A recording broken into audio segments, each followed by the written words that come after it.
ओम अज्ञानतिमिरान्धस्य ज्ञानाञ्जनशलाकया चक्षुरुन्मिलितं येन तस्मै श्रीगुरुवे नमः। नमो ओं विष्णुपादाय कृष्णपृष्ठाय भूतले श्रीमते भक्तिवेदान्तस्वामीति नामिने। नमस्ते सारस्वती देवे गौरवाणी प्रचारिणे निर्विशेषशून्यवादी भाषातदेशतारिणे। जय श्री कृष्ण चैतन्य प्रभु नित्यानंद श्री अद्वैत गदाधर श्रीवासदि गौर भक्त वृंद। हरे कृष्णा कृष्ण कृष्ण हरे हरे, हरे राम राम राम हरे हरे। हरे कृष्णा பக்தர்களாருக்கு இனிமையான மாலை வணக்கம். இன்றைய பாகவத சத்சங்க வகுப்பில் வந்து கலந்துருக்கிற எல்லா பக்தர்களுக்கும் என்னுடைய பணிவான நமஸ்காரம். ஸ்ரீமத் பாகவத்தினுடைய 3ஆம் ஸ்கந்தம் 19வது அத்தியாயம், 29வது அத்தியாயம். இந்த கபில வாசுதேவர் பக்தி தொண்டுடைய மகிமைகளை பறைசாற்றுகிறார். இந்த அத்தியாயம் முழுவதும் மட்டுமல்ல, ஸ்ரீமத் பாகவதம் முழுதுமே தூய பக்தி தொண்டையை பறைசாற்றுகிறது. ஸ்ரீமத் பாகவதம் புராணமமலம் பிரேம புமர்த்தோ மகான். ஸ்ரீமத் பாகவதம் ஒரு அப்பழுக்கற்ற உன்னதமான புராணம், தூய பக்தி தோண்டி தான் பறைசாற்றுகிறது. சரி, அப்போ மாதாஜி இந்த ஸ்லோகத்துடைய மொழிபெயர்ப்பு மட்டும் ஒரு தடவை படிங்க மாதாஜி. மொழிபெயர்ப்பு.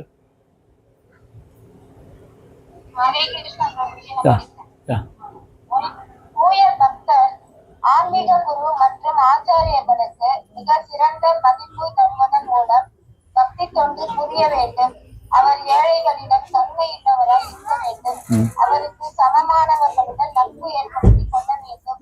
ஆனால் அவரது எல்லா செயல்களுக்கும் ஒழுங்கு மற்றும் புலன்களின் கட்டுப்பாடுகள் நிறைவேற்றப்பட வேண்டும். எஸ்.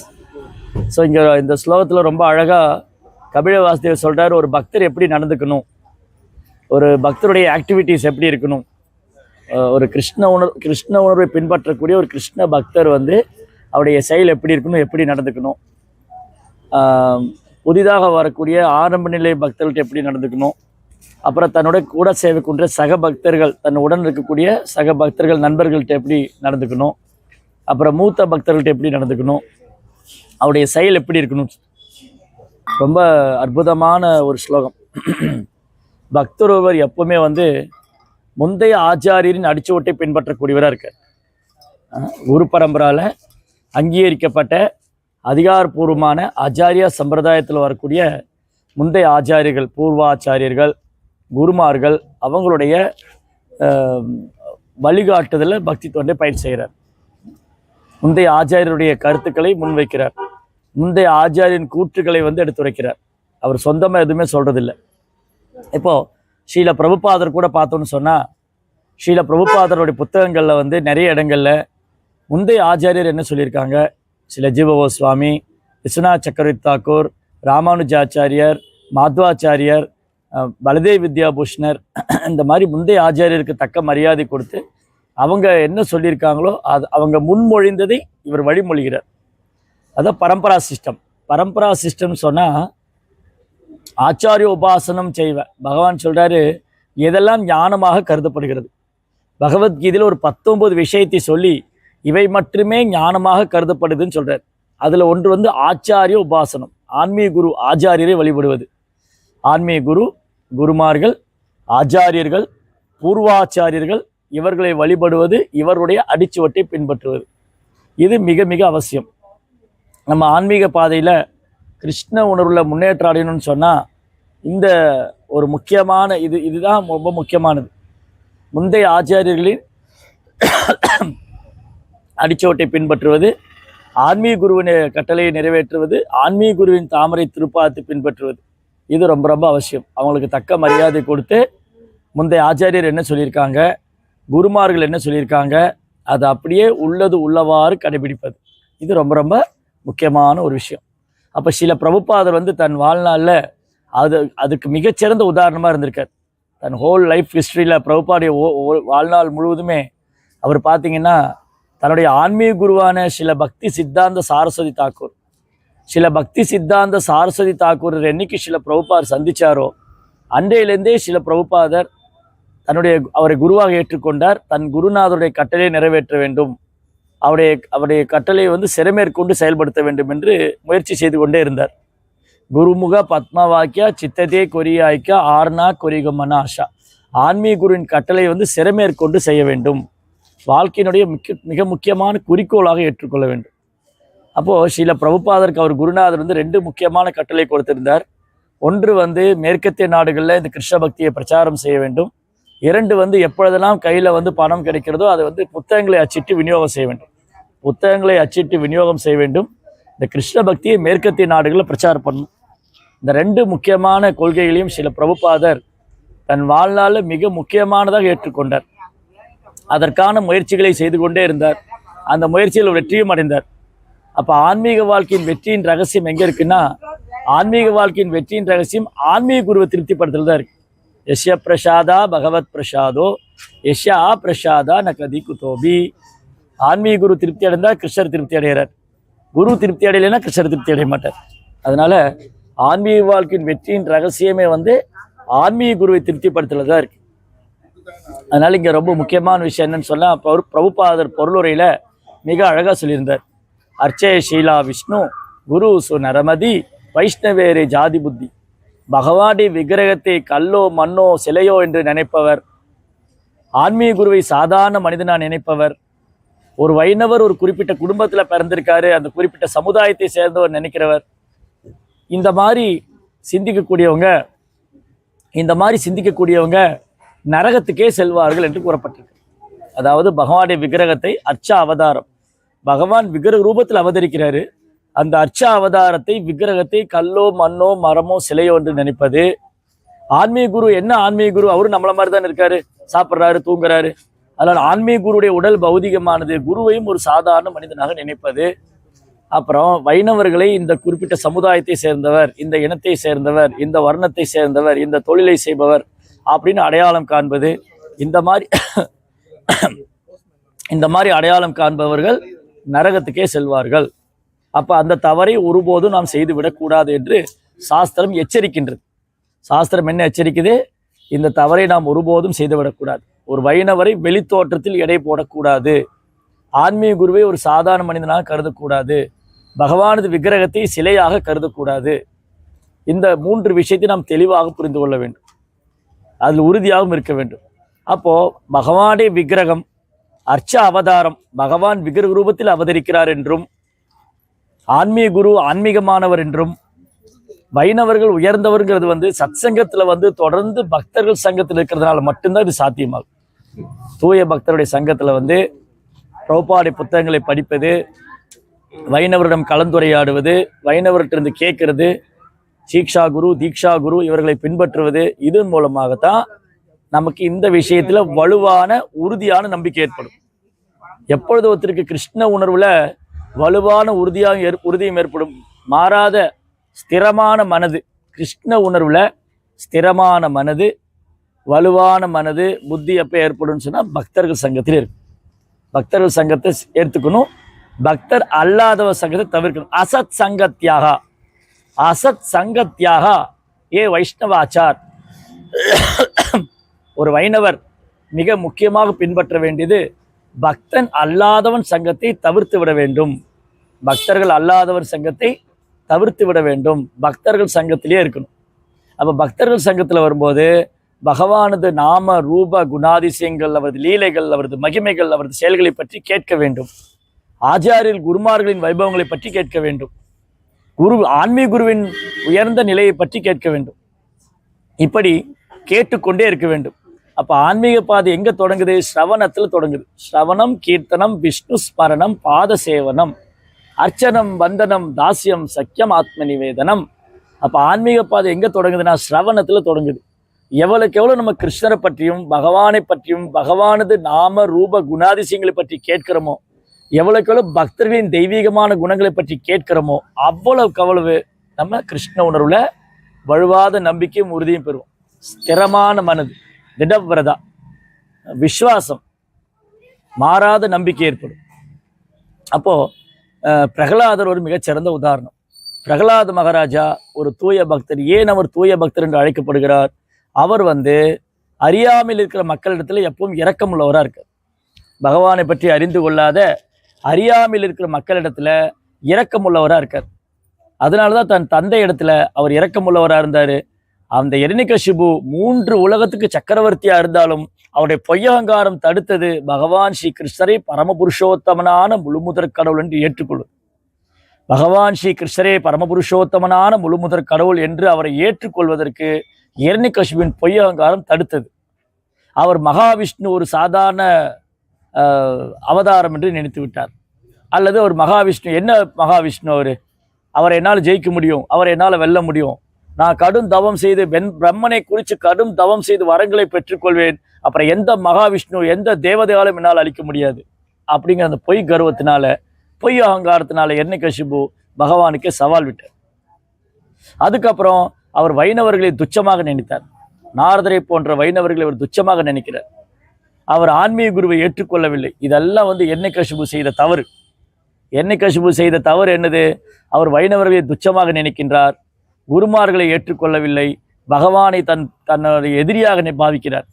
இது ஆசிரியம் பாவமாஸ்ருதா நமாம் துஷ்கிருதோ மூடா பிரபத்தியந்தே நராத்தமா மாயா அபகிருத ஞானா ஆசிரியம் பாவமாஸ்ருதா. முட்டாள்கள், அறிவியலிகள், மாயினால் அறிவு இழந்தவங்க, பௌதிக கல்வியில் உயர்ந்த படிப்பு படித்தவங்க எல்லாம் இருந்தாலும் அவங்க பகவான் ஸ்ரீ கிருஷ்ணரை பரமபுருஷோத்தமனான முழுமுதற் கடவுளாக ஏற்றுக்கொள்ளாதாலும், குருமார்களை பின்பற்றாதனாலும், ஆன்மீகருடைய கட்டளையை சிறமேற்கொண்டு செய்யாதனாலும், அவங்க குருவை ஏற்றுக்காதனாலும் அவங்க வாழ்க்கை ரொம்ப துன்பகரமானது. அதனால பிரகலாதனை போன்ற பக்தர்கள், பிரகலாதனை போன்ற தூய பக்தர்கள் இவர்களிடத்தில் இரக்கமுள்ளவராக இருக்கு. இரணிகசிபு மேல பிரகலாதருக்கு பெரும் இரக்கமும் கருணை இருந்தது.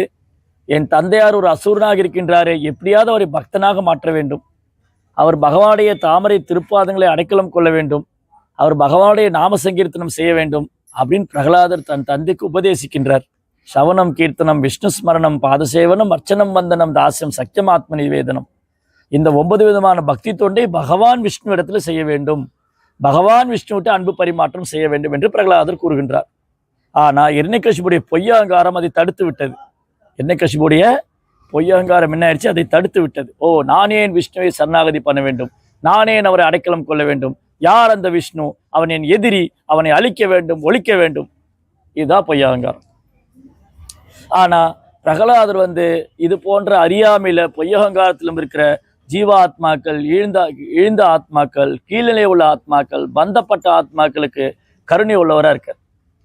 அதே சமயம் பிரகலாதர் தன் நண்பர்களிடத்துல ரொம்ப அன்பு பரிமாற்றம் செய்யக்கூடியவராக இருக்கார்.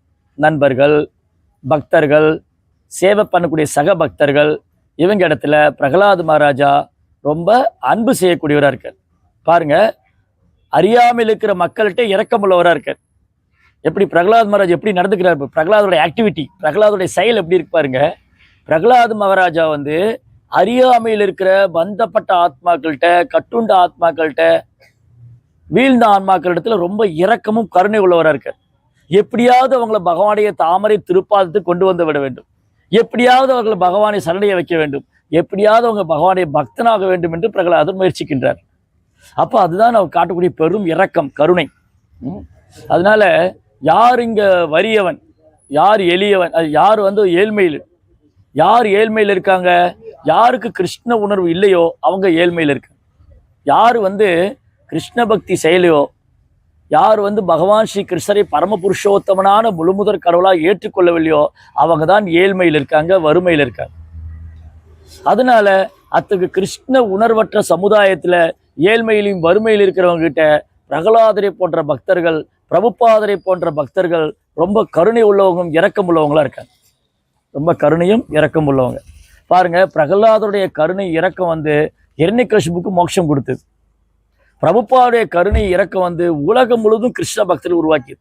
பிரபுபாதர் மேற்கத்திய நாடுகளில் போய் அறியாமையில் வாழ்ந்தவங்க, பௌதிக வாழ்க்கையில் மூழ்கி இருந்தவங்களுக்கு கிருஷ்ண உணர்வு கொடுத்தார்.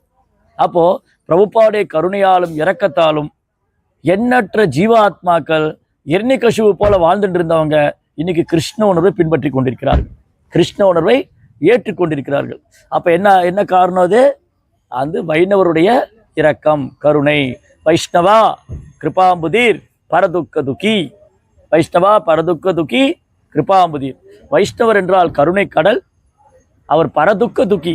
மற்ற ஜீவன்கள் துன்பப்பட்டிருப்பதைக் கண்டு அவர்கள் துன்பம் அடைகிறார். ஜீவன் துன்பப்படுதுன்னு சொன்னா சாப்பாடு இல்லாம துன்பப்படுது, ஆடை இல்லாம துன்பப்படுது இங்க அர்த்தம் இல்லை. கிருஷ்ண உணர்வு இல்லாம துன்பப்படுது, அறியாமையில் துன்பப்பட்டு கொண்டிருக்கின்றது, பிறப்பு இறப்புங்கிற சக்கரத்தில் உழன்று கொண்டிருக்கிறது, பிறப்பு இறப்புங்கிற சக்கரத்தில் உழன்று கொண்டிருக்கிறது. அதுதான் உண்மையான துன்பம். அப்ப அந்த துன்பத்தை காணும்போது பிரகலாதரை போன்ற பக்தர்கள், பிரபுபாதரை போன்ற தூய பக்தர்கள் ரொம்ப இரக்கமுள்ளவங்களா இருக்கு. இந்த ஜீவாத்மா கிருஷ்ணாவுக்கு சேவை செய்ய வேண்டியவன். ஜீவேரே சொரூபஹோய் கிருஷ்ணரே நித்யதாஸ். ஜீவாத்மாவுடைய உண்மையான சொரூபம் பகவானுக்கு சேவை செய்ய வேண்டியது. ஆனால் அவங்க அறியாமையில மறந்து போய் புலன்களுக்கெல்லாம் சேவை செய்து கொண்டிருக்கிறார்கள். அதனால முதல்ல ஒரு வைணவர் என்ன பண்றாரு, அந்த ஜீவனுக்கு மேல இரக்கம் கேட்கிறார். ஜீவோதயா, ஜீவன் மேல இரக்கம். நாமே ருச்சி, நாமத்துல சுவை ஏற்படுத்துறார். ஹரே கிருஷ்ணா கிருஷ்ண கிருஷ்ணா ஹரே ஹரே, ஹரே ராம ராம ராம ஹரே ஹரே. நாமத்துல ருச்சி ஏற்படணும். ஸோ ஒரு ஜீவாத்மா பிறப்பு இறப்புங்கிற சக்கரத்திலிருந்து விடுபடணும், அறியாமையிலிருந்து விடுபடணும், பௌதிகமான துன்பத்திலிருந்து விடுபடணும்னா அவங்க ஒரு தூய பக்தரை சரணடையணும். இதுதான் பிரகலாத் மகாராஜ் சொல்றாரு, மகீயஷாம் பாதரஜோபிஷேகம் நிஷ்கிஞ்சனானாம் தினேதயாவத். மகீயஷாம் பாதரஜோபிஷேகம் நிஷ்கிஞ்சனானாம் வினீதயாவத் அப்படின்னா, ஒரு தூய பக்தருடைய தாமரை பாதத்தின் தூசி எடுத்து தன் தலையில் பூசிக்கொள்ளாதவரை ஒருவர் பௌதீக கலங்கத்திலிருந்து விடுபட முடியாது. அப்ப யாராவது பௌதீக கலங்கத்திலிருந்து விடுபட வேண்டும், அறியாமையிலிருந்து விடுபட வேண்டும், பௌதீக குணங்களிலிருந்து விடுபட வேண்டும் என்று ஆசை கொண்டால், விருப்பப்பட்டால், அவங்க ஒரு தூய பக்தருடைய தாமரை தூசி எடுத்து தலையில வச்சு, ஒரு தூய பக்தருடைய தாமரை தூசி எடுத்து தலையில வச்சுக்கணும். தாமரை திருப்பாதத்தில் இருக்கிற தூசி எடுத்து தலையில வச்சுக்கணும். அவங்க அடிச்சு ஒட்டை பின்பற்றுவேன். ஓடி போய் காலை பிடிச்சி தூசி எடுத்து தலையில வச்சுக்கிறது இல்லை. ஓடி போய் காலை பிடிச்சி அதை தூசி எடுத்து தலையில வச்சுக்கிறது இல்லை. அவங்களுடைய அடிச்சு ஒட்டை பின்பற்ற வேண்டும், அவரது போதனைகளை பின்பற்ற வேண்டும். ரூப கோஸ்வாமி, சனாதன் கோஸ்வாமி, ஜீவ கோஸ்வாமி, விஸ்வநாத் சக்கரவர்த்தி தாக்கூர், பலதேவ் வித்யாபூஷணர், பக்தி வினோத் தாக்கூர், பக்தி சித்தாந்த சாரஸ்வதி தாக்கூர், ஷில பிரபுபாதர், குருமார்கள், ஆன்மீக குருமார்கள், இவங்களுடைய இன்ஸ்ட்ரக்ஷன், இவங்களுடைய உபதேசங்களை நாம் பின்பற்ற வேண்டும். அவர்களுக்கு சேவை செய்ய வேண்டும், அவரிடமிருந்து கேட்க வேண்டும், பணிவாக கேட்க வேண்டும். ஸோ இப்படி ஒருத்தர் பண்ணும்போது தான் அவங்க இதயத்தில் இருக்கிற பௌதிக கலங்கத்திலேருந்து அவங்க விடுபடுவாங்க, பௌதிக ஆசையிலேருந்து விடுபடுவாங்க. அப்போ பிரகலாத் மகாராஜரை போன்ற ஒரு தூய பக்தர், ஸ்ரீல பிரபுபாதரை போன்ற ஒரு தூய பக்தர் நம்ம வாழ்க்கையில் வரும்போது நமக்கு இந்த மாதிரி மாற்றங்கள்லாம் ஏற்படும். நம்ம இதயத்தில் இருக்கிற பௌதிக கலங்கங்கள், அறியாமையெல்லாம் போகும். ஃபர்ஸ்ட். செகண்ட் திங் அவங்கள்ட்ட பகவானுடைய லீலைகளை பற்றி கேட்கணும், பக்தர்களின் தெய்வீகமான குணங்களை பற்றி கேட்கணும், அப்புறம் அவங்களுக்கு சேவை செய்யணும். ஸோ பிரகலாத் மகாராஜ் என்ன பண்ணுறாரு, அறியாமையில் இருக்கிற மக்கள்கிட்ட ரொம்ப கருணை உள்ளவராக இருக்காரு, சக பக்தர்கள்ட்ட அன்பு உள்ளவராக இருக்காரு, எல்லார்ட்டையும் அன்பு பரிமாற்றம் செய்கிறாரு, சக பக்தர்கள்ட்ட அன்பு உள்ளவராக இருக்காரு. அப்புறம் மூத்த பக்தர்கள் அவங்களுக்கு குருமார்களுக்கு ரொம்ப பணிவாக சேவை செய்கிறார். இப்படி தான் ஒரு வைஷ்ணவர் நடந்துக்கணும். ஒரு வைஷ்ணவர் எப்படி நடந்துக்கணும், ஆரம்ப நிலையில் இருக்கிறவங்ககிட்ட ரொம்ப அன்பாக நடந்துக்கணும், அவங்களுக்கு கருணையாக சொல்லிக் கொடுக்கணும். அப்புறம் சக பக்தர்கள்ட்ட அன்பாக பழகணும், மூத்த பக்தர்கிட்ட விஷயங்களை கற்றுக்கொள்ள வேண்டும், மூத்த பக்தர்கிட்ட விஷயத்தை கற்றுக்கணும். ஸோ இது பிரகலாதருடைய தெய்வீகமான குணம், பிரகலாத் மகாராஜ் இருந்த தெய்வீகமான குணம். அதனால தான் பிரகலாத் மகாராஜாவுக்கு ஆபத்திலிருந்து நரசிம்மர் வந்தார், பகவான் நரசிம்மர் அவதாரம் பண்ணார் இல்லையா. கொஞ்ச நாளைக்கு முன்னாடி நம்ம நரசிம்ம அவதாரம் கொண்டாடணும். பகவான் நரசிம்மர் யாருக்காக வேண்டி வந்தார், பிரகலாதனுக்கு வேண்டியே வந்தார். பிரகலாதர் என்ன சொன்னார், இந்த தூண்ல அந்த எர்ணிகசிபு கேட்கிறார். எர்ணிகசிபு பிரகலாதுடைய அப்பா, அவன் அசுரனா இருந்தான், அவனுக்கு கடவுள் மேல கடவுள் நம்பிக்கை இருந்தது, ஆனா கடவுளை ஏத்துக்கல. அவனுக்கு கடவுள் நம்பிக்கை இல்லாம இல்லை, கடவுள் இருக்காருன்னு ஒத்துண்டான், ஆனா அவருக்கு மேல பொறாமை. என்ன, கடவுள் மட்டும்தான் அனுபவிக்கணுமா, நான் அனுபவிக்க கூடாதா, நான் இந்த உலகத்தை ஆளக்கூடாதா, நான் எல்லாத்தையும் பொய் அகங்காரம். அப்ப இந்த எர்ணிகசிபு என்ன பண்ணார், பொய் அகங்காரத்தினால அந்த குழந்தைய போய் சித்திரவதை பண்ணார். அது சின்ன குழந்தை தான், இந்த தம்பியோட சின்ன குழந்தை தான். அது என்ன தப்பு பண்ணா, ஒரு தப்பு பண்ணல. அவர் மொபைலில் கேம் விளையாடல, சினிமா பார்க்கல, பாட்டு கேட்கல. அவர் என்ன பண்ணார்னா, ஓம் நமோ நாராயணாய, பகவானுடைய நாமத்தை பாடினார். நாராயண மந்திரம் அதுவே நாளும் பேரின்பம். அந்த நாராயணருடைய மகாமந்திரத்தை ரொம்ப அற்புதம் உச்சாரணம் பண்ணிட்டு இருந்தார். ஹரே கிருஷ்ணா கிருஷ்ண கிருஷ்ணா ஹரே ஹரே, ஹரே ராம ராம ராம ஹரே ஹரே. இது ஒரு குற்றமா? பகவான் நாமத்தை சொன்னது பெரும் குற்றமாயிருத்து இரண்யகசிபு. அதனால் இந்த குழந்தையை கொல்ல வேண்டும், இந்த குழந்தை என் சமுதாயத்துக்கு எதிரி, என் வம்சத்தின் சத்ரு, இவனை அழிக்க வேண்டும், இவனை ஒழிக்க வேண்டும்.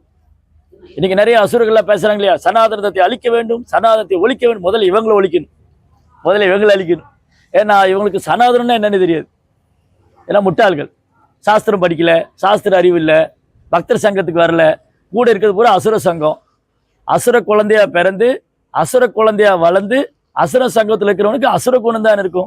அவன்கிட்ட போய் சனாதனத்துக்கு எப்படி எதிர்பார்க்க முடியும்? எதிர்பார்க்க முடியாது இல்லையா? அவங்க ஹரே கிருஷ்ணா, அவங்ககிட்ட போய் சனாதனத்தை எதிர்பார்க்க முடியாது. அவங்களுக்கு சனாதனம் என்னன்னு தெரியாது. ஆனால் பிரகலாத் மகாராஜா அவருக்கு பகவான் மேலே வலுவாத நம்பிக்கை, அசையாத நம்பிக்கை. அவர் பகவான் மேலே அவ்வளோ அன்பு வச்சுட்டு இருக்கார். அதனால அந்த குழந்தை சொன்னார், பகவான் இந்த இரண்யகசிபு சவால் விட்டார். இரண்யகசிபு என்ன சவால் விட்டார் பிரகலாதட்ட? எங்கடா அவன் விஷ்ணு, எங்க இருக்கா அந்த விஷ்ணு? விஷ்ணு எங்க இல்லை, இந்த தூண்ல கூட இருக்காருன்னு. அவருக்கு நம்பிக்கை இருந்தது, இந்த தூண்ல பகவான் இருக்காரு. பகவான் எங்க இல்லை? விட்டு விட்டு கேக்குதுங்களா? இங்க கொஞ்சம் டவர் ப்ராப்ளமா இருக்கு. இப்போ ஓகேவா? ஹரே கிருஷ்ணா கிருஷ்ண கிருஷ்ணா ஹரே ஹரே, ஹரே ராம ராம ராம ஹரே ஹரே. இப்ப கேக்குதுங்களா? தெளிவா இருக்கா? கிளியர்? யா, ஓகே. அப்போ இந்த இரண்யகசிபு என்ன சவால் விட்டான். இரண்யகசிபு பிரகலாதிட்ட சவால் விட்டான், எங்கடா அவன் விஷ்ணு விஷ்ணு விஷ்ணுன்னு சொல்றீங்க, எங்க இருக்கா விஷ்ணு? ஒளிஞ்சு போயிருக்கான் பயந்துட்டு. நான் 3 உலகத்துக்கு சக்கரவர்த்தியா இருக்கேன், என் முன்னாடி வரதுக்கு பயந்து போய் அந்த விஷ்ணு ஒளிஞ்சு உட்காந்துருக்கான். தைரியம் இருந்தா முன்னாடி வர சொல்லுங்க, எங்க இருக்கா அவன் விஷ்ணுன்னு. பிரகலாதர் சொன்னார், எங்க இல்லை விஷ்ணு? பகவான் எங்க இல்லை? பகவான் இல்லாத இடமே இல்லை, அவருக்கு எல்லையே இல்லை. பகவான் இல்லாத இடம் இல்லை, அவருக்கு எல்லையும் இல்லை. அதனால அவர் சொன்னாரு, பகவான் எங்க இல்லைன்னு. பகவான் இல்லாத இடமே இல்லை. பிரகலாத் மகாராஜா தனது பக்தியினால பகவானை எல்லா பக்கமும் பார்த்துட்டு இருக்கார். அவர் இதயத்துல பரமாத்மாவும் பார்த்துட்டு இருக்கார். அந்த பகவான் கிருஷ்ணர் என் இதயத்துல பரமாத்மாவா இருக்காரு அப்படின்னு பிரகலாத குழந்தை பகவானை தன் இதயத்துல பரமாத்மாவும் பார்த்துட்டு இருக்கார். இந்த பிரபஞ்சத்துல என்ன பார்த்தாலும் இது எவ்வளவு அதிசயமா இருக்கு, இது பகவானுடைய கருணை இல்லையா? இவ்வேற்பட்ட மலை இருக்கே, இந்த மலை எப்படி வந்தது? இது பகவானுடைய கருணை. இவ்வளவு பெரிய சமுத்திரம் இருக்கு, எப்படி வந்தது? பகவானுடைய கருணை. அப்ப பகவானை சமுத்திரத்துல பார்க்கிறார், மலையில பார்க்கிறார், இயற்கையில பார்க்கிறார், எங்கும் எல்லா இடத்துலயும் பார்க்கிறார். அதனால சொன்னாரு, தூண்ல இருக்காருன்னு சொன்னார். எங்கடா இருக்காரு விஷ்ணு? அந்த தூண்ல இருக்காரு. இந்த தூண்ல இருக்கானாடா? ஆமா, இந்த தூண்ல இருக்காரு. அப்படியா? இந்த தூணை உடைக்கிறே போகணும் அப்படின்னு இரண்யகசிபு கர்வம் கொண்டு ஒரு பெரிய கதை எடுத்துன்னு போய் அந்த தூணை உடைக்க போனான். அப்ப பகவான் என்ன பண்ணாரு, நீ என்னடா தூணை உடைக்கிறது, நான் வரேன்டா அப்படின்னு அவரே தூணை உடைச்சிட்டு வந்துட்டார். நரசிம்ம அவதார் பண்ணார். நாளை என்பது இல்லை நரசிம்மர் இடத்துல. நரசிம்மர்கிட்ட நாளைக்கு பார்க்கலாங்கிற வேலையில ஆகாது. பிரகலாத் சொல்லிட்டார், இந்த தூண்ல இருக்காருன்னு, உடனே வந்துட்டார். இல்ல நாளைக்கு போய்க்கலாம்ல. இல்ல, ஓ பிரகலாத் சொல்லியிருக்காரா? ஆமா, பிரகலாத் சொன்னாரு இந்த தூண்ல நரசிம்மர் இருக்காருன்னு, அப்ப நாளைக்கு போய்க்கலாம். நோ, நாளை என்பதில்லை நரசிம்மர் இடத்தில். நாளை என்பதில்லை நரசிம்மர் இடத்தில்.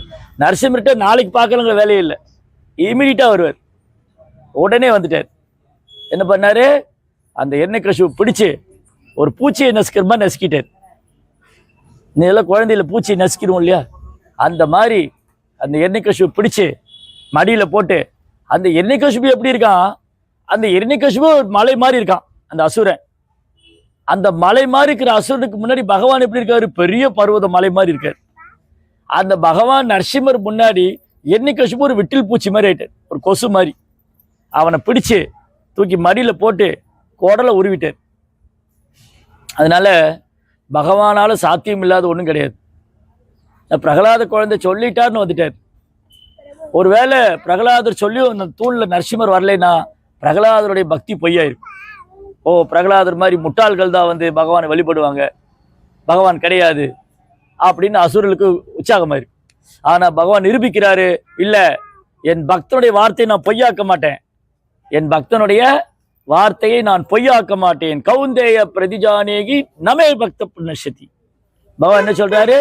என் பக்தனின் வார்த்தையை நான் பொய்யாக்க மாட்டேன். பிரகலாதர் சொன்னாரு, அந்த தூண்ல பகவான் விஷ்ணு இருக்காரு, வந்துட்டார். அப்புறம் இன்னொரு பக்தர் வரம் கொடுத்திருக்காரு, பிரம்மதேவர். பிரம்மதேவர் எப்படி வரம் கொடுத்தாரு?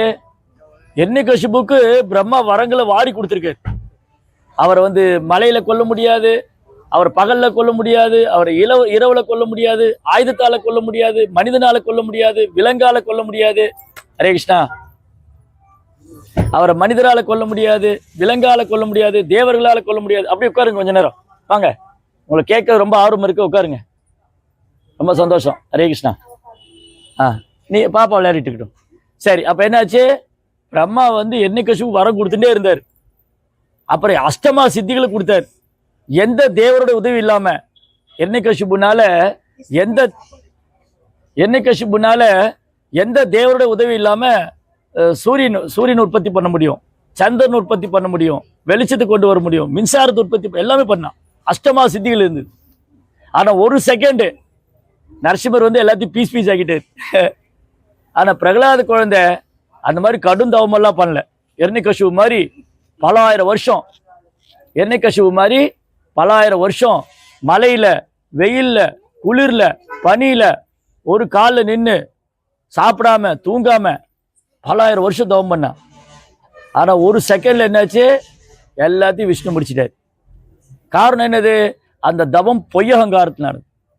ஆனா பிரகலாத குழந்தை அவர் அந்த மாதிரி கடுமையா தவம் செய்யல. அவர் பகவான் மேல அன்பு செஞ்சார். அவரு ஹரே கிருஷ்ணா மந்திரம் சொன்னார். ஹரே கிருஷ்ணா கிருஷ்ண கிருஷ்ணா ஹரே ஹரே, ஹரே ராம ராம ராம ஹரே ஹரே. பாருங்க, பிரகலாதுடைய தவம் பகவானை கவர்ந்தது. பிரகலாதுடைய தவம் இருக்கு இல்லையா, அந்த பக்தி, அது பகவான் மேல அன்பு இருந்தது. பிரகலாதர் செய்த தவத்துல பக்தி இருந்தது, அன்பு இருந்தது, பகவானை கவர்ந்தது. எண்ணிகசிபு தவம் பண்ணார்.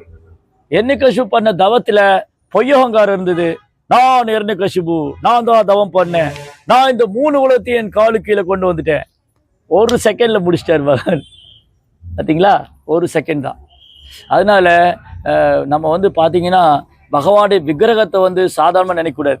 ஓ, நரசிம்ம அவதாரம், இங்கே நரசிம்மர் விக்கிரகம் இருக்காங்க இல்லையா, யோக நரசிம்மர், லட்சுமி நரசிம்மர். நரசிம்ம அவதாரம் அது சும்மா சாதாரண சிலையோ கல்லோ மண்ணோ இல்லை. அங்க பகவானே விக்கிரக ரூபத்தில் இருக்கார். பிரகலாதனுக்காக தோன்றினார். அது அப்படியே பக்தர்கள் அவர் அந்த விக்கிரக ரூபத்தில் வழிபடுறாங்க. அப்போ நம்முடைய கிருஷ்ண பக்தியில நமக்கு பகவானுக்கு சேவை பண்ணக்கூடிய சமயத்தில் வரக்கூடிய தடங்கல்கள், பிரச்சனைகள்லாம் நரசிம்மர் விலக்கி கொடுத்துருவார். அதனாலதான் சொன்னது நாளை என்பதில்லை நரசிம்மர் இடத்துல. நரசிம்மர்கிட்ட பிரார்த்தனை பண்ணிட்டா நாளைக்கெல்லாம் நடந்துரும்ல, இன்னைக்கே நடந்துரும் இம்மிடியா. ஆனா அந்த அளவுக்கு நம்ம நரசிம்மர் இடத்துல வலுவாத நம்பிக்கை இருக்கு. பிரகலாதருக்கு எப்படி பகவான் இடத்துல வலுவாத நம்பிக்கை இருந்ததோ, பிரகலாத குழந்தைக்கு பகவான் கிருஷ்ணர் மேல வலுவாத நம்பிக்கையும் விசுவாசம் பக்தி இருந்தது. அதனால பிரகலாத் சொன்னார், இந்த தூண்ல விஷ்ணு இருக்காரு. அதே விசுவாசம் நம்பிக்கை நமக்கு இருக்குமானால் நம்முடைய பிரார்த்தனையும் பகவான் கேட்பார், நம்மளோடு பகவான் அன்பு பரிமாற்றம் செய்வார். அப்ப அந்த விசுவாசம், அந்த நம்பிக்கை எப்படி வரும்? பிரகலாதரை பத்தி நம்ம கேட்டுக்கிட்டே இருக்கணும், பிரகலாதோட உபதேசங்களை படிச்சுக்கிட்டே இருக்கணும், பிரகலாதருடைய குணங்களை நாம் பின்பற்ற வேண்டும், பிரகலாதரின் குணங்களை புகழ வேண்டும். அது செய்யும்போது பிரகலாதருடைய திவ்யமான குணங்களை புகழ்வதால, பிரகலாதருடைய திவ்யமான குணங்களை கேட்பதால, பிரகலாதரின் திவ்யமான குணங்களை பாடுவதால என்ன ஆகும்? படிப்படியா நமக்கு அந்த குணங்கள்லாம் வர ஆரம்பிக்கும். அப்புறம் பிரகலாத குழந்தை எப்படி எல்லா இடத்துலையும் பகவானை பார்த்தாரோ அதே மாதிரி நம்மளாலே பார்க்க முடியும். நம்மளாலே எல்லா இடத்துலையும் கிருஷ்ணாவை பார்க்க முடியும், நம்ம இதயத்திலையும் பரமாத்மாவை பார்க்க முடியும், காணக்கூடிய எல்லாத்தையும் கிருஷ்ணனோடு சம்மந்தப்படுத்தி பார்க்க முடியும், காணக்கூடிய அனைத்தையும் பகவானோடு சம்மந்தப்படுத்தி பார்க்க முடியும். ஸோ அதனால நம்ம என்ன பண்ணணும்? பக்தருடைய சங்கத்தில் இந்த விஷயங்களை திரும்ப திரும்ப கேட்கணும். ஸ்ரீமத் பாகவதம், பகவத்கீதை, ராமாயணம், மகாபாரதம், இந்த இலக்கியங்களை, இந்த சரித்திரங்களை, இந்த லீலைகளை நம்ம திரும்ப திரும்ப கேட்கணும். அப்படி கேட்டுட்டே இருக்கும்போது தான் நமக்கு பகவான் மேல வலுவாத நம்பிக்கை, விசுவாசம் ஏற்படும். எப்படி ஸ்ரீராமர் தன் பக்தர்கிட்ட அன்பு பரிமாற்றம் செய்தார், எப்படி கிருஷ்ணர் தன் பக்தர்கிட்ட அன்பு பரிமாற்றம் செய்தார், எப்படி நரசிம்மர் பிரகலாதத்தில் அன்பு பரிமாற்றம் செய்தார், அந்த பக்தி தொண்டு எவ்வளவு சக்தி வாய்ந்ததா இருக்கிறது. பிரகலாதன் செய்த பக்தி, ஹனுமான் செய்த பக்தி, சுதாமா செய்த பக்தி இல்லையா? சுதாமா வந்து ஒரு ஏழை பிராமணர், ஆனா அவர் தோற்றத்துல ஏழை பிராமணன், ஆனா குணத்தால ஒரு பெரிய செல்வந்தர். சுதாமா வந்து வீட்டுல ஒண்ணும் கிடையாது. சுதாமா வீட்டுல வந்து ஒரு ஓட்டு வீடு, ஒரு குடிசை வீடு, மழை பெஞ்சா தண்ணி ஒழுகும், சாப்பிட ஒரு குண்டு மணி தானியம் கூட கிடையாது. ரொம்ப வறுமையில இருந்தாங்க உலக ரீதியா. இந்த ஜன ரீதியில வெளிப்புறமா பார்க்கும்போது சுதாமா ஒரு ஏழையா இருந்தார். ஆனா அவர் வந்து உள்ளத்தால பார்க்கும்போது ஒரு பெரிய செல்வந்தரா இருக்காரு. அவர் பகவான் ஸ்ரீ கிருஷ்ணரே நினைச்சிட்டு இருக்காரு. அதனால உள்ள தளவுல அவர் வந்து ஒரு செல்வந்தர் தான். ஏன்னா அவர்கிட்ட கிருஷ்ண பக்தி இருக்கு. சோ சாமி அதை வச்சு என்ன பண்றது? அடுத்த கேள்வி வந்துடும். ஓ, நான் வந்து ரொம்ப ஏழ்மையில இருக்கேன், கிருஷ்ண பக்தி எனக்கு என்ன தரப்போகுது? கிருஷ்ண பக்தி என்ன கொடுக்காது? எல்லாம் கொடுக்கும். கிருஷ்ண பக்தி எல்லாம் கொடுக்கும். ஒரு பக்தனுக்கு என்ன தேவையோ அதை கொடுத்து அவன்கிட்ட உள்ளதையும் காத்து நானே அருள் பாலிக்கிறேன்னு சொல்றார் பகவான். அனன்யா சிந்தயந்தோ மாம் ஏ ஜனா பரியுபாஷயே தேஷாம் நிக்தாபியுக்தானாம் யோக க்ஷேமம் பகாமியகம். ஒரு பக்தனுக்கு என்ன தேவை அதை கொடுத்து அவன்கிட்ட உள்ளதையும் காத்து நான் அருள் பாலிக்கிறேன். அப்போ ஒரு பக்தனுக்கு உண்மையா என்ன தேவைன்னா நமக்கு கிருஷ்ண பக்தி தான் தேவை. வேற ஒன்றும் குறையே இல்லை. நமக்கு ஏதாவது குறை இருக்கா? நமக்கு இன்னைக்கும் ஆகாரம் கிடைச்சிட்டு தான் இருக்கு, துணிமணி இருக்கு, இருக்க இடம் இருக்கு, ஏதோ ஒரு வாழ்க்கை வாழ்ந்துட்டு இருக்கோம். எல்லாருமே ஓரளவுக்கு அவங்கவுங்க கர்மவினை கேட்டார் போல வாழ்க்கை. சிலர் ரொம்ப ஏழையா இருந்து அதுக்கான ஆகார உணவு சாப்பிட்டு வாழ்ந்துட்டு தான் இருக்காங்க. சிலர் நடுத்தர வாழ்க்கை வாழ்றாங்க, அவனுக்கான உணவு உடையெல்லாம் இருக்கு. அப்போ நடுத்தர வாழ்க்கை வாழ்றவங்க உணவு உடை இருப்பிடம் இருக்கு. அப்புறம் செல்வந்தர்களுக்கும் உணவு உடை இருப்பிடம் இருக்கு, ஏழைகளுக்கும் உணவு உடை அத்தியாவசிய தேவை இப்போ கிடைச்சிட்டு தான் இருக்கு. அப்ப என்ன பற்றாக்குறை இருக்கு? கிருஷ்ண பக்தி தான் பற்றாக்குறை இருக்கு. அதுதான் நமக்கு தேவை. அப்ப நரசிம்மர் என்ன பண்ணுவாரு? பிரகலாதனுக்கு பக்தி கொடுத்த மாதிரி நமக்கு பக்தி தருவார். அப்போ ஒரு பக்தனுக்கு என்ன தேவை? கிருஷ்ண பக்தி தான் தேவை. கிருஷ்ண பிரேமம், கிருஷ்ணர் மேல கலங்கமில்லாத அன்பு. ஒரு பக்தனுக்கு வந்து கிருஷ்ணர் மேல கலங்கமில்லாத அன்பு தான் தேவை. அதுக்கப்புறம் அவன்கிட்ட உள்ளது, இப்ப நம்ம கிட்ட கொஞ்சம் பக்தி இருக்கா, அதை பகவான் காப்பாற்றுவார். அந்த பக்தியில நம்பிக்கை வரணும். இப்ப நம்ம ஏதோ நம்பிக்கையில கோயிலுக்கு வரோம், சரி இன்னைக்கு நரசிம்மர் கிட்ட போய் பிரார்த்தனை பண்ணிட்டு வரலாம், கோயிலில் போய் பகவானை தொழுதுட்டு வரலாம் அப்படின்னு வரோம். அப்ப அந்த நம்பிக்கையை பகவான் வலுப்படுத்துவார். நம்ம தொடர்ந்து கோயில்ல வந்து பகவான்கிட்ட பிரார்த்தனை பண்ணிட்டு இருந்தா பகவான் என்ன செய்யறாரு? நமக்கு பக்தியும் கொடுக்கிறாரு, இருக்கிற பக்தியும் பாதுகாக்கிறார். அனன்யா சிந்தயந்தோமாம் ஏ ஜனா பரியுபாஷதே தேஷாம் நிக்தாபியுக்தானம் யோக க்ஷேமம் பகாமியம். ஒரு பக்தனுக்கு என்ன தேவையோ அந்த பக்தியை கொடுத்து அவன்கிட்ட இருக்கிற பக்தியும் காத்து நானே அருள் பாலிக்கிறேன். அப்போ நமக்கு பக்தி தான் அவசியம்.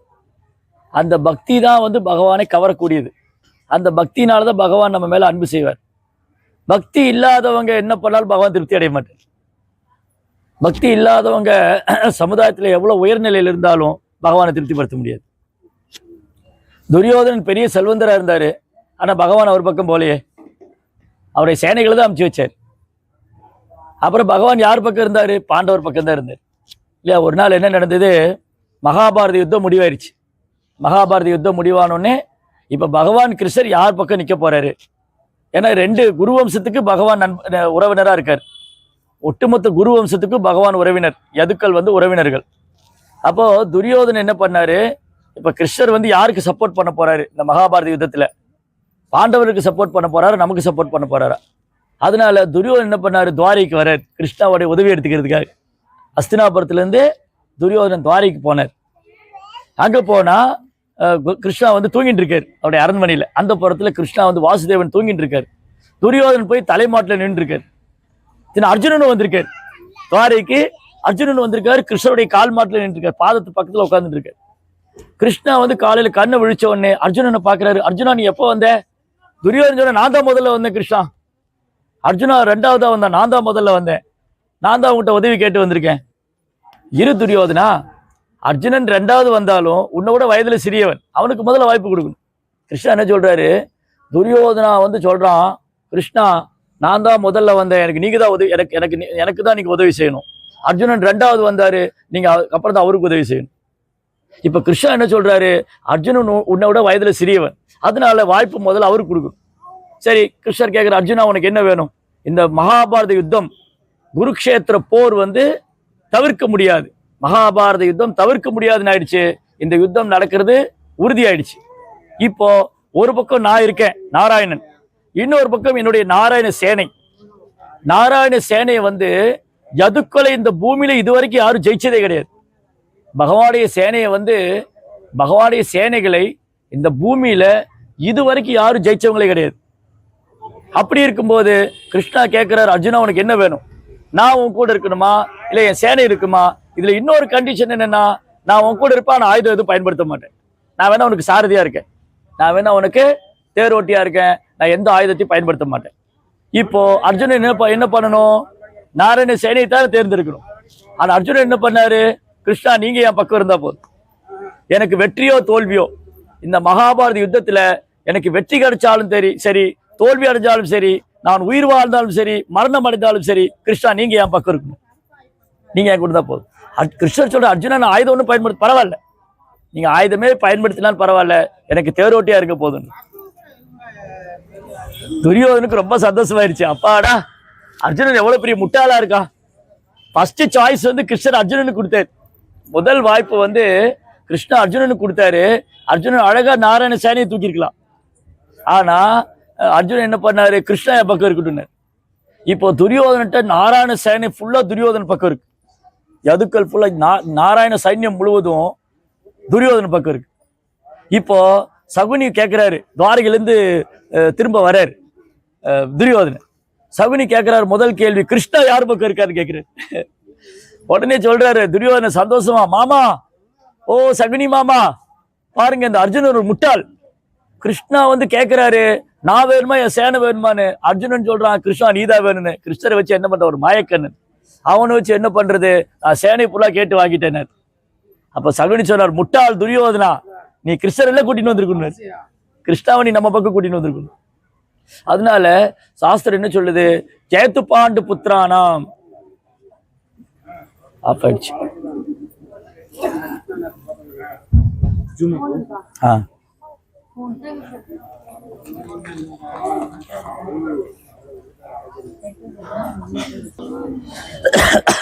அதனால சாஸ்திரம் என்ன சொல்லுதுன்னா, ஜெயத்து பாண்டு புத்திரானாம் ஏஷாம் பக்ஷே ஜனார்தனா. பகவான் பாண்டவர் பக்கம் இருந்ததுனாலதான் பாண்டவர் ஜெயிச்சாங்க. பாண்டவ சைன்யம் பாத்தீங்கன்னா, பாண்டவ சேனை கொஞ்சம் படையில் தான் இருந்தது, கௌரவர் பக்கம் பெரிய படைபலம் இருந்தது. ஆனா யார் ஜெயிச்சா? பாண்டவர் தான் ஜெயிச்சாங்க. ஏன்னா பீஷ்மர் சொல்றாரு, கிருஷ்ணா வந்து அர்ஜுனுடைய ரதத்துல உட்கார்ந்துட்டே எதிரிகளை வீழ்த்திட்டாரு, தன் கடைக்கண் பார்வையை செலுத்தியே எதிரிகளுடைய ஆயுளை குறைத்து விட்டாருங்கிறார். கிருஷ்ணா வந்து அர்ஜுனுடைய ரதத்துல உட்கார்ந்துட்டே ரதத்தை ஓட்டியே என்ன பண்ணாரு? கௌரவர்களை தோற்கடிச்சிட்டாரு. அதனால இங்க பாயிண்ட் என்னன்னு சொன்னா, பகவான் எப்பவுமே பக்தர்களை கைவிட மாட்டார், பக்தர்கள்ட்ட அன்பு பரிமாற்றம் செய்யறார். அதனால இந்த வீண் கர்வம், ஆணவம், பெரிய படிப்பு, அப்புறம் உயர்ந்த குல பிறப்பு, அப்புறம் வந்து பாண்டித்யம், செல்வம், இதெல்லாம் பகவானுக்கு கவராது. பக்தி இருந்தா மட்டும்தான் பகவானுக்கு கவரும். ஸோ துரியோதனால பகவானை கவர முடியல, அர்ஜுனால பகவானை கவர முடிஞ்சுது. திருதராஷ்டிரனால பகவானை கவர முடியல, விதுரரால பகவானை கவர முடிஞ்சுது. காரணம், விதுரர் வந்து தூய பக்தரா இருந்து, திருதராஷ்டிரர் வந்து சுயநலவாதியா இருந்து. அதனால யாருக்கு வந்து சுயநலம், பொய்கர்வம் இருக்கோ அவங்க வந்து பகவானை சரணடைய மாட்டாங்க, பகவானை ஏற்றுக்க மாட்டாங்க. ஈவன் தோ அவங்களுக்கு கிருஷ்ணர் கடவுள் தெரிஞ்சாலும், கிருஷ்ணா முழுமுதற் கடவுள் தெரிஞ்சா கூட அவங்க கிருஷ்ணாட்ட வர தயங்குவாங்க. ஏன்னா அவங்க பொய் அங்காரம் தடுக்குது கிருஷ்ணாட்ட வர்றதுக்கு, கிருஷ்ணாட்ட சரணடைறதுக்கு அவனுடைய பொய் அங்காரம் தடுக்குது. அதனால இந்த பொய் அங்காரத்தை தூக்கி போடணும். இந்த பொய் அங்காரத்தை தூக்கி போட்டுட்டு நம்ம ஒரு எளிமையான பணிவான பக்தரா இருக்கணும். அப்படின்னா நம்ம பக்தர் சங்கத்துல வந்து இந்த மாதிரி சரித்திரங்களை கேட்டுக்கிட்டே இருக்கும். அர்ஜுனன் எப்படி எளிமையான பக்தரா இருந்தாரு, பிரகலாதர் எப்படி எளிமையான பக்தரா இருந்தாரு, ராமானுஜ ஆச்சாரியர் எப்படி எளிமையான பக்தரா இருந்தாரு, பிரபுபாதர் எப்படி எளிமையான பக்தரா இருந்தாரு. அந்த மாதிரி பக்தர் சரித்திரம் கேட்டுட்டே இருக்கும்போது என்ன ஆகும்னா, நமக்கு என்ன ஆகும்? பகவான் மேல பணிவு, நமக்கு பகவான் மேல அன்பு, நமக்கு வந்து பணிவான குணம், எளிமை, இதெல்லாம் தோன்றாரு. அதுதான் பகவானை கவரக்கூடியதா இருக்கு. அந்த பக்தி தான் பகவானை கவரும். தூய பக்தியும் எளிமையான பணிவான குணமும் தான் பகவானை கவரும். இதைத்தான் இங்க கபில வாசுதேவர் சொல்றாரு அவங்க அம்மா தேவகூதி கிட்ட. தூய பக்தி தொண்டோடைய தெய்வீகமான குணம் என்னன்னா, அது பகவானை கவரக்கூடியது. ரைட்? ஹரே கிருஷ்ணா. ரந்திரா ஸ்ரீமத் பாகவதம் கி ஜெய். ஸ்ரீல பிரபுபாத்.